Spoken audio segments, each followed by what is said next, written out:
What's up guys, and welcome back to another eBay miniature rescue. This week I'm going to be painting up this Nightmaw. So this model came to me by way of the Sayl the Faithless that I painted up a few weeks ago. It was $20 for both of them, and they were both missing pieces. So we're going to start off with some green stuff, fix a broken arm that was possibly, they tried to fix it before. There was a little dab of green stuff in the bottom already. So put a few things together, and we're going to prime those areas white, and I'm just going to go kind of a light dusting over the top of everything, because the same thing with the Sayl, it's missing some primer and they're just kind of holes. So I'm just going to fill everything in and make it uniform.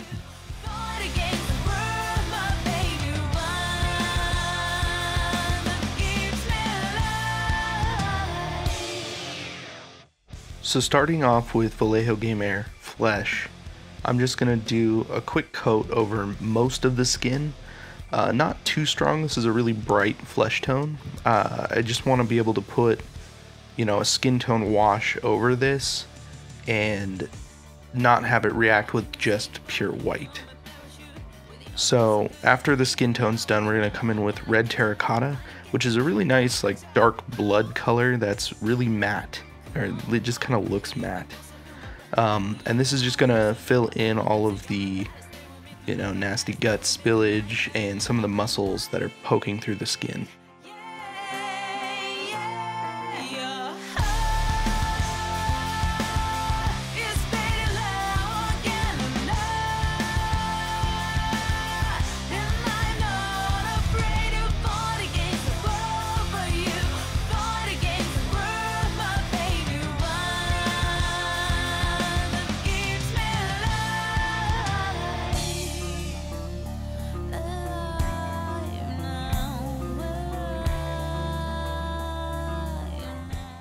We're gonna mix in a little bit of magic blue, so it's probably 50-50 with the red terracotta, but it gives this really nice like dark gray purple look.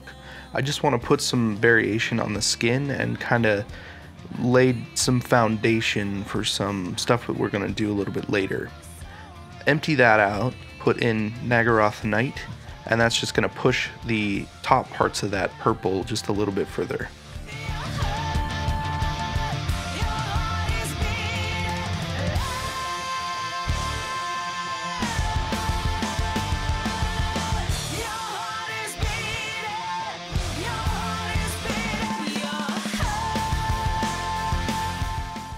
So I wanted to create this kind of weird flesh pattern on his back. So using this dried moss that you can just get at pretty much any hobby store or even I think floral places, I'm going to lay that down, and with dwarf skin, which is a lot stronger than our flesh that we did earlier, I'm going to go over that dark spot on his back and pretty much get rid of most of it, but it's going to leave these nice black lines that give this kind of irregular skin pattern.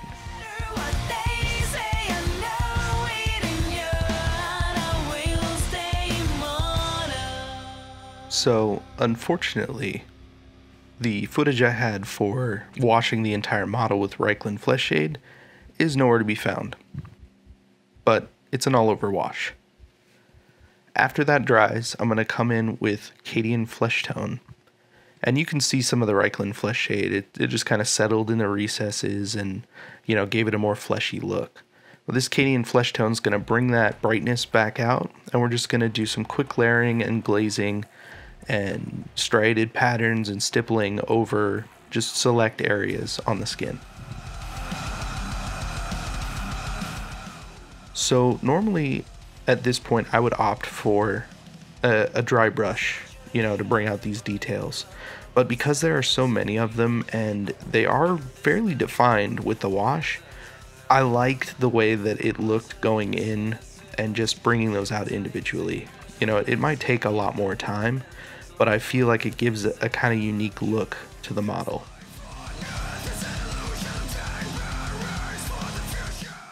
So switching from a normal flesh tone to Pallid Witch Flesh, This is going to go on the opposite side of the model so that we have a nice variety between these three heads. Pallid witch flesh over skin gives you that kind of dead flesh look as opposed to the, you know, kind of red tone, pink tone flesh. It looks pretty nice. And again, like I opted not to dry brush this because I wanted to define those features. This model has a lot of detail on it, and I'm probably missing some by not dry brushing, but I'm also purposely trying to draw your attention to specific parts of the model.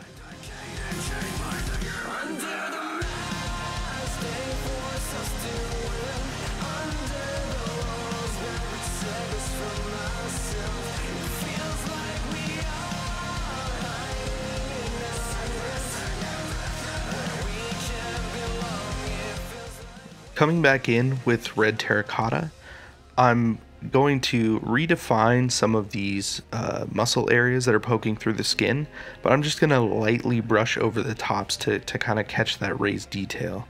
Then with blood for the blood god, I'm also pretty much going to do the same thing. We're just going to go into those areas to get that gloss in there and to make it mix with that other red to give us kind of a varied blood look.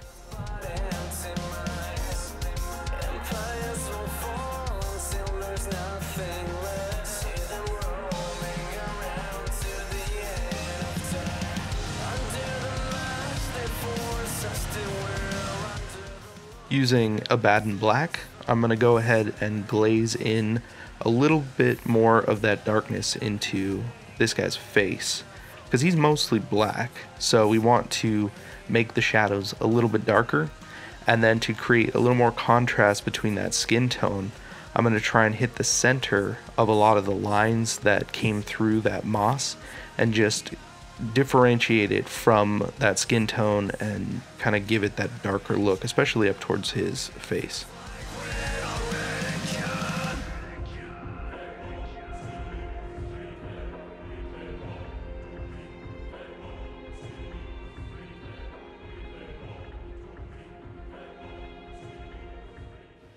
Menoth white base for any teeth, bone, anything sticking out in weird places like that. There are a few around this model.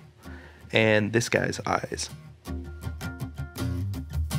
I had blood in my head and my shield full with pain. I have seen the madness that I got in my head. Oh Lord, please help me to get out of this place. A quick wash of SERAPHIM sepia for any bone and teeth. To the road of no pain.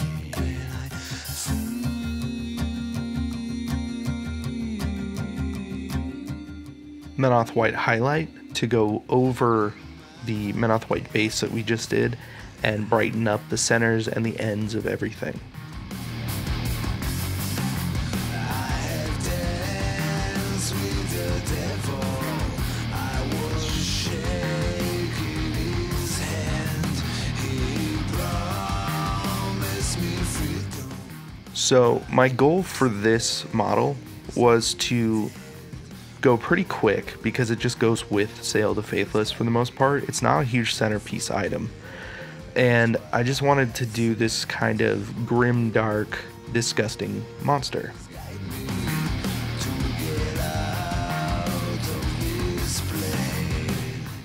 So with that grim, dark thought in mind, you know, I tried to push the skin tones, I tried to push the darkness, as it were, especially on the guy in the middle, which I do think overall this did turn out pretty much the way I wanted it. I think that it could probably use some more blood, just creeping up on especially his hands and, you know, the claws and that kind of thing. But I always try and be a little bit reserved when it comes to blood, because in my youth I tended to go a little heavy on the blood. But I am happy with this turned out. If you enjoyed this video, please feel free to like, share, and subscribe. It really helps out. If you want to talk about models and hobbying and eBay stuff, visit us at facebook.com/eBay Miniature Rescues and join in on some conversation. If you would like to donate models to be rescued, then email me or hit me up on Facebook or here on YouTube and we can talk about it. All applicable links are in the description below. Thank you for joining me on another eBay Miniature Rescue.